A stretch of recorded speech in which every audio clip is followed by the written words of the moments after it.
Lights, camera, action! एकदमै मिठो छ।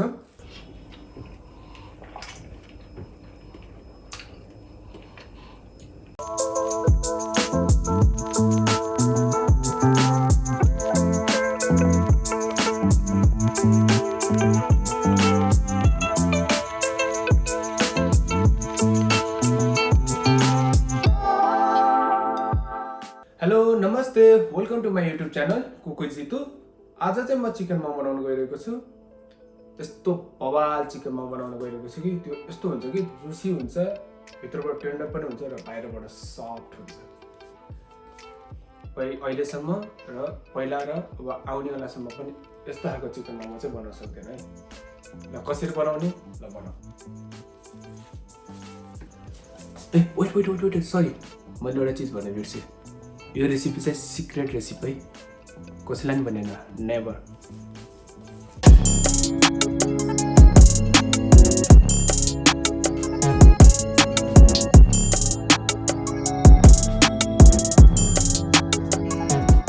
मोमो डो बनाउनको लागि चाहिँ 200 ग्राम फ्लावर।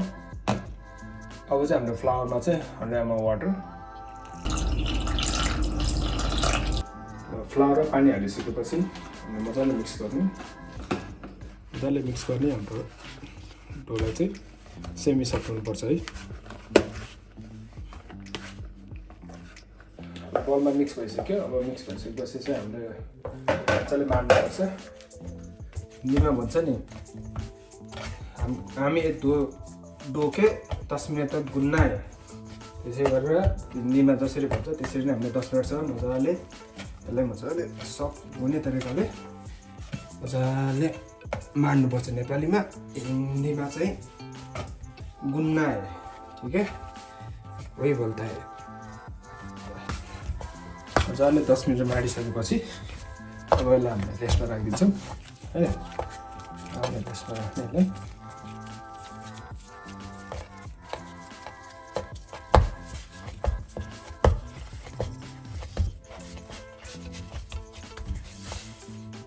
मजाले माडिसकेपछि मिक्स गरिसकेर मजाले डो बनाएपछि यसलाई चाहिँ 1 घन्टाको लागि चाहिँ हामीले रेस्टमा राख्नुपर्छ। कसैले आधी घन्टा, कसैले 1 घन्टा राख्छ। म चाहिँ अहिले मिक्सरहरू बनाउनुपर्छ। म 1 घन्टाको लागि चाहिँ मैले रेस्टमा राख्छु है त। हामीले अहिले चाहिँ मोमो डो बनाइ भइसक्यो, त्यो हाम्रो रेस्टमा छ।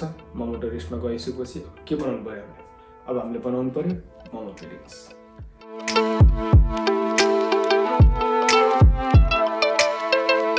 हाम्रो चिकन मोमोको लागि चाहिँ फिलिङ 200 ग्राम चिकन किमा।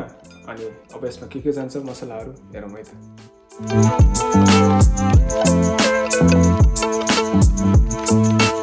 1 टीस्पुन मोमो मसला, 1 टीस्पुन चिकन मसला,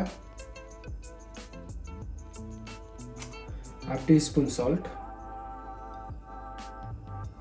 1 टीस्पुन पेपर,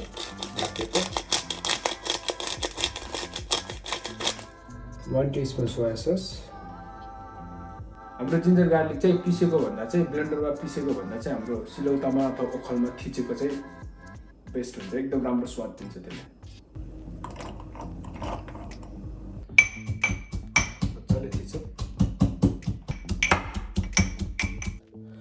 यो चाहिँ हाम्रो spring onion, leek spring onion भन्छ यसलाई चाहिँ। मैले चाहिँ यो मोमो बनाउँदा चाहिँ ओनियन युज गरेको छैन, normal onion, leek spring onion use गरेको छु।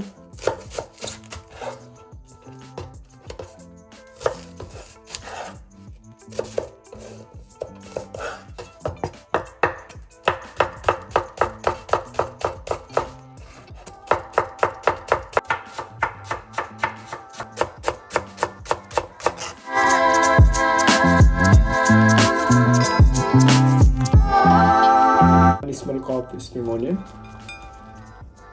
1 tablespoon ginger garlic paste अनि क्रस गरेको है, थिचेको। अहिले मैले ग्लभ्स लगाएको छु। खास अलिकति सेल्फ हाइजिन भन्ने कुरो हुन्छ, तर सेल्फ हाइजिनको लागि होइन कि मलाई अल्छी लागेर। यसरी मुस्ने अनि छक्क निकाल्ने अनि अहिले पिङ्गा फाल्दैन। हात धोको त्यही गर्ने कुरै हुँदैन नि।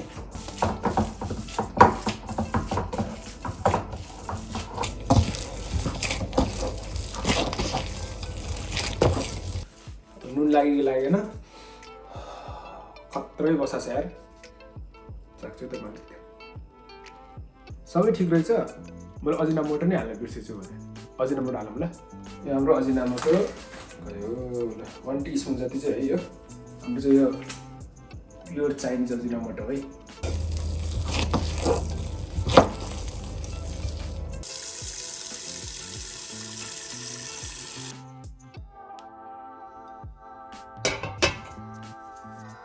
सबैभन्दा पहिला चाहिँ पानी उमाल्न राखौँ पानी मजाले उम्लिसकेपछि मोमो स्टिम गर्नुपर्छ हाम्रो पानी उम्लिँदैछ हामी चाहिँ अब यहाँ मोमो बनाउनु लाग्यौँ अनि त्यो स्टिम गर्नुपर्छ है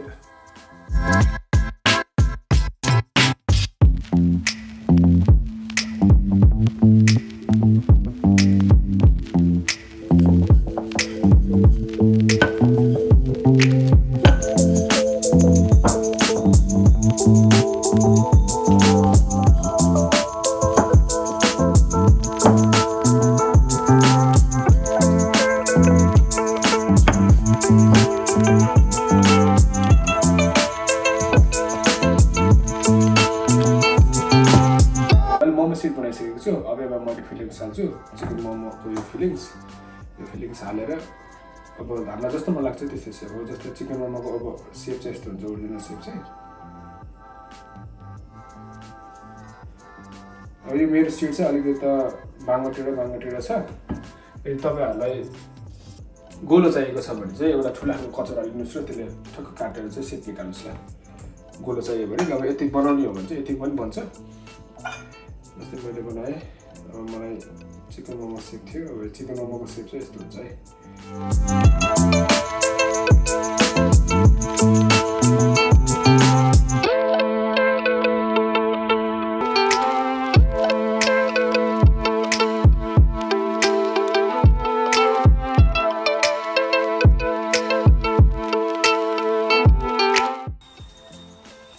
हाम्रो पानी चाहिँ उम्लिसकेको छ चाहिँ हामीले अघि मोमो बनाइसकेको छ है रेडी छ हामीले मोमो राख्छौँ यसमा चाहिँ हामीले 15 मिनटमा चाहिँ हाम्रो मोमो पाक्छ है यदि फ्रोजन हो भने चाहिँ तपाईँहरू फ्रोजन किनेर लिएर आउनुभएको छ भने 20 मिनट लाग्छ फ्रेस हो भने चाहिँ 15 मिनटमा पाक्छ है हाम्रो लगाउनु मोमो पाकिसकेको छ हामीलाई चटनी पनि लगाउनु पाकिसकेको छ त्यसैलाई ब्लेन्ड गरेर बाँकी छ अनि त्यो फुल रेसिपी छैन पछि बनाउँछ हामी फुल रेसिपी चाहिँ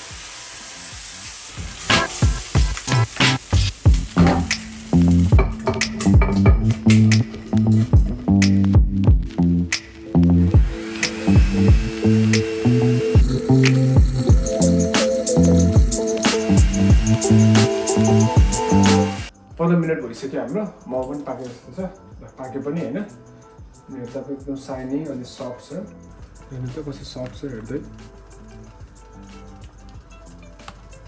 स्टिकी पनि छैन त्यस्तो अनि साइनिङ पनि मजाले आएको छ मजाको छ सफ्ट साइनिङ चिकन तत्तले बेरेको थियो राम्रो आएको छ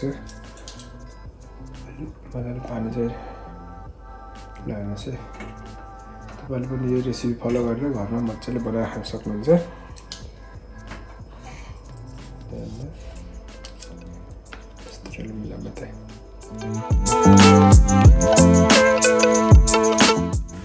हाम्रो मोमो चाहिँ चेक गरौँ है त सफ्ट पनि छ हेर्नु जुसी पनि छ है यो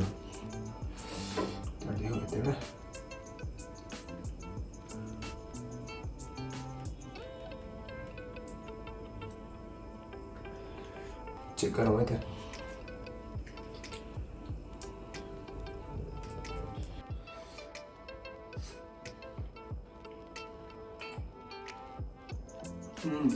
एकदमै मिठो छ तपाईहरु पनि यो घरमा ट्राई गर्नुस् मैले जस्तो किमा बनाएको छु जे रेसिपी हालेको छु त्यही नै हालेर ट्राई गर्नुस् मसलाहरु पनि त्यसै गर्नुस् कुटेर गर्नुस् लसुनहरु पनि एकदम स्वाद आएको छ अनि मेरो च्यानल तपाईहरुलाई राम्रो लाग्यो भने अब तपाईहरुलाई मेरो कन्टेन्टहरु राम्रो लाग्यो भने चाहिँ प्लिज सब्स्क्राइब गरिदिनु होला शेयर गरिदिनु होला अनि लाइक पनि गरिदिनु होला है